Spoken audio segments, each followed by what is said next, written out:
동생들 안녕, 영규형이야. 한국사 10미닛 원간석기와 고려 멸망 과정 살펴보도록 할게. 자, 먼저 원간석기 때에는 13세기 후반부터 시작이 되는데 4명의 왕을 꼭 기억해 주도록 하자. 원간석기, 렬선숙목, 원간석기, 렬선숙목, 렬선숙목. 특히 충렬왕과 충선왕이 출제 빈도가 매우 높기 때문에 이 두 왕은 깊이 있게 학습을 해야 되겠어. 자, 시작해 볼게. 그리고 이 파트는 좀 양이 많아서 10분을 좀 초과할 수 있다는 것 미리 알려주고. 자, 그러면 충렬왕 본격적으로 시작해 보도록 하자. 충자 들어가는 왕의 시작이야. 당시 원종의 아들로서 이 충렬왕 때에 당시 어떠한 모습을 보였는가?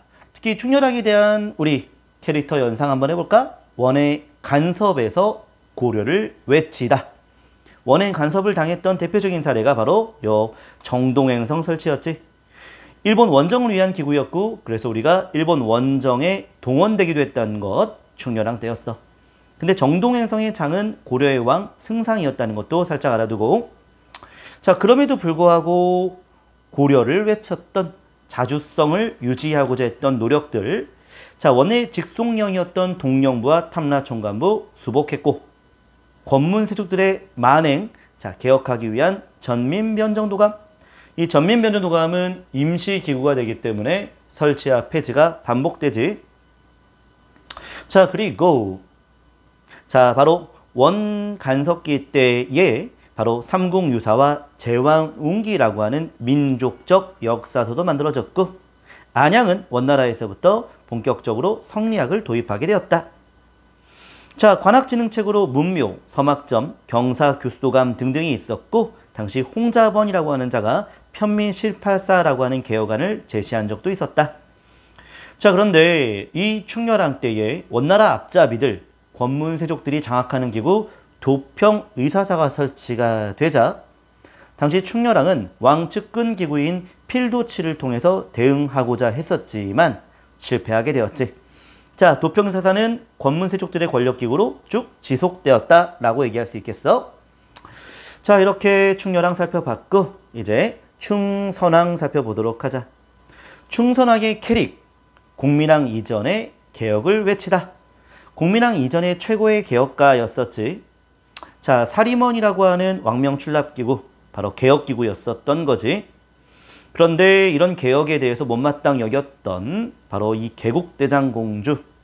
당시 자, 조비가 본인을 죽이고자 한다라는 그 무고 사건을 일으켜서 결국에는 충선왕을 폐위시키기도 했지만 충선왕은 무종을 원나라 황제를 지지하면서 다시 복위하게 되는데 그 복위하는 과정에서 왕과 혼인할 수 있는 권문세족 가문이지. 이 권문세족 가문을 설정했는데 그 권문세족 가문을 재상지종이라 했었고 이게 복위교서라고 볼 수 있겠지. 요 재상지종은 충선왕으로 출제되면 공부를 열심히 한 사람들은 맞출 수 있겠네. 그리고 개혁기구 소금 전매제를 추진했는데 소금 갖고 장난치는 권문세족 스톱해라. 그래서 국가에서 소금 전매제를 담당했었어. 그 기구 이름이 의엄창이었고 의엄창의 염이 바로 소금이 되는 거지. 전농사할 때 전 토지를 개혁한다는 얘기고, 그리고 충선왕은 말년에 원나라에 가서 자, 바로 활동을 하였었어. 특히 만권당이라고 하는 자, 원나라 내의 북경, 당시 이제 대도라고 할 수 있겠지. 그곳에 설치했던 학술기구 자, 설치하였고 그 만권당에서 이재현이라는 학자가 당시 학문 연구를 굉장히 많이 발전시켰다라고 얘기할 수 있겠어. 충선왕 때에 바로 권문세족 등용하는 기구였던 정방을 폐지하기도 했었다라는 거고, 자, 근데 정방은 다시 또 부활했다는 것도 알아두고, 그리고 자, 이 충선왕 때 권문세족들 이걸 건의했었어. 바로 입성책동, 고려를 원나라의 하나의 성으로 만들어 달라라고 건의했었다는 것. 하지만 거부되었었지. 자, 이렇게 기억하고, 자, 그 다음에 왕들, 충수왕 때는 찰리변이도감, 충모왕 때는 정치도감, 충해왕 때는 편빈조례 추변도감 등등이 있는데 다 토지 개혁을 추진한 것이었지만 다 실패했다 보면 되겠어. 자, 그리고 원간석기 때 특징을 바로 좀 이어갈게. 자, 원간석기 때는 자, 이 한반도의 모습이 매우 중요했지. 바로 쌍성 총관부와 동년부와 탐라 총관부, 원나라의 직송령이었어. 그런데 이 쌍성 총관부는 원나라의 간섭을 당하기 전부터 설치가 되었었어. 대몽항쟁 6차 침입 과정에서 조이와 탁청이 아예 이 지역을 원나라한테 바쳤다란 얘기지. 그리고 개경환도 이후에 평양의 동령부, 그리고 삼별초가 제주도에서 다 진압된 이후에 탐라 총관부가 설치됐다는 것 꼭 기억해 두도록 하자. 자, 내정간섭기구로는 정동행성 아까 다뤘었고, 감찰관은 다루가치, 그리고 범죄 단속기구 순마소, 원나라의 군대 만호부, 그리고 원나라의 공주 있었잖아. 우리나라의 왕의 부인, 그 원나라의 공주와 함께 왔던 원나라의 관리들을 검령구라고 했고, 얘네들이 검나 횡포를 부렸었어. 자, 관제의 격화, 우리의 이성육부는 첨의부 사사로 격화되었고, 중추원은 밀직사로 격화되었고, 그리고 우리의 왕은 원나라 황제의 사위였어야만 했고, 그래서 앞에 충자 들어가는 왕이 나왔다는 건 원나라 황제한테 충성해야 한다는 내용이지. 자, 원나라한테 당시 공출되었던 것, 수탈되었던 것, 여자들이었어. 공료라고 하지. 그 공료를 공출하는 기관이 결혼도감이 되는 거야. 자, 공료 공출되지 않게 하기 위해서 여자들 일찍 결혼시키는 조혼이 유행하기도 했었고, 어린 남자를 일찍 결혼시키는 예서제라는 것도 있었어. 공료 공출 때문에 나타난 문화라 볼 수 있겠지. 우리나라의 진귀한 것들, 원나라가 필요한 것들, 금, 은, 인삼, 매 이런 것들을 다 공출해갖고, 특히 매를 증발하는 임시기구 이름이 응방이었다는 것도 살짝 알아두자. 자, 원간석기 때에 특히 설치와 폐지가 반복되는 기구들이 있어. 바로 권문세족들의 토지와 노비를 개혁하고자 했던 전민, 변정, 도감이 있는데, 도감이라는 게 바로 임시기구지. 자, 정방, 권문세족 등용하는 기구였고, 응방, 매 증발기관이었는데, 이것은 한번 설치되었다가 계속 이어지는 것도 아니고, 한번 폐지되었다고 해서 계속 폐지되는 것도 아니고, 설치와 폐지가 반복되는 이른바 있다 없으니까, 그래서 시스타 기구라고 얘기할 수 있겠어? 자, 시스타를 요즘 학생들은 그래도 이 정도는 알겠지? 자, 원간석기 때의 변화. 농업으로는 농상집료라고 하는 원나라의 농서가 들어왔고, 원나라에서부터 목화가 들어왔고, 과학, 원나라로부터 화약을 배워왔고, 원나라의 역법, 수시력이 들어왔고, 자, 문화는 굉장히 원나라의 화려한 문화가 들어왔다라 볼 수 있어. 경천사 10층 석탑, 원나라 영향을 받았던 다층탑이 되겠고, 다포 양식이라는 것과, 자, 그리고 자, 원나라로부터 성리학이 도입됐다라는 것, 조맹부채는 원나라의 글씨체였고, 바로 천산대첩도 공민왕이 그린 그림인데 원나라의 북화의 영향을 받은 걸로 볼 수 있겠어. 자, 그래서 원간석기 때 원나라에 영향을 받았던 그런 변화들 확인해 본 거고, 자, 그 다음에 원앞잡이들을 우리가 권문세족이라 얘기할 수 있는데, 그들 도평의사사 장악했고, 자, 정방을 통해서 음서를 통해서 진출했던 그들은 불교하고 결탁하면서, 자, 토지를 늘렸지. 토지를 개간할 수 있었으며, 개간한 토지는 세금을 내야 되는데 세금을 내지 않았던 그 토지를 사패전이라고 하고, 그리고 점차 대농장을 확대하는 것이지. 산천을 경계로 토지를 소유한다는 말이 권문세족들을 자, 설명할 수 있는 대표적인 표현이라 볼 수 있겠어. 자, 그리고 왕실의 대농장은 장처라고 했었다. 고려시대 때 왕실의 대농장은 장처라고 했었다. 자, 원간석기 때의 분열하는 방법, 대표적인 게 중조가 되는데, 중조는 원나라 황제가 우리의 왕을 마음대로 교체해야 한다. A가 B로 바뀌었다가 다시 A로 바뀌었다가 다시 B로 바뀌는 그러한 현상을 중조. 그리고 우리나라의 왕자는 어렸을 때부터 원나라에 끌려가서, 인질로 끌려가서 거기서 살아야만 했던, 그리고 고려의 왕이 존재하지만 만주의 심양 지방에도 고려의 왕을 임명하여서 우리의 고려의 왕과 심양왕 사이를 이간질시켰던 그러한 모습들. 그리고 권문세족들은 끊임없이 고려를 원나라의 하나의 성으로 만들어달라고 건의했던 입성책동의 모습도 확인할 수 있겠다. 권문세족들은 무늬만 고려인이지 사실상 원나라 사람이라 볼 수 있겠지. 자, 이렇게 확인해봤고, 자, 우리 시험지 제일 많이 나오는 우리 공민왕 살펴봐야겠구나. 자, 공민왕, 고려 말 최고의 개혁가라 볼 수 있겠어. 먼저 반원자주의 모습과 왕권 강화의 모습 이렇게 크게 둘로 나누어서 이해할 수 있는데 당시 또 이때 명나라가 중국에 새롭게 건국되면서 원에서부터 명으로 교체되는 당시의 분위기 속에서 공민왕은 개혁을 추진할 수 있었어. 유인우, 이자춘, 이 이자춘이 바로 이성계의 아버지지.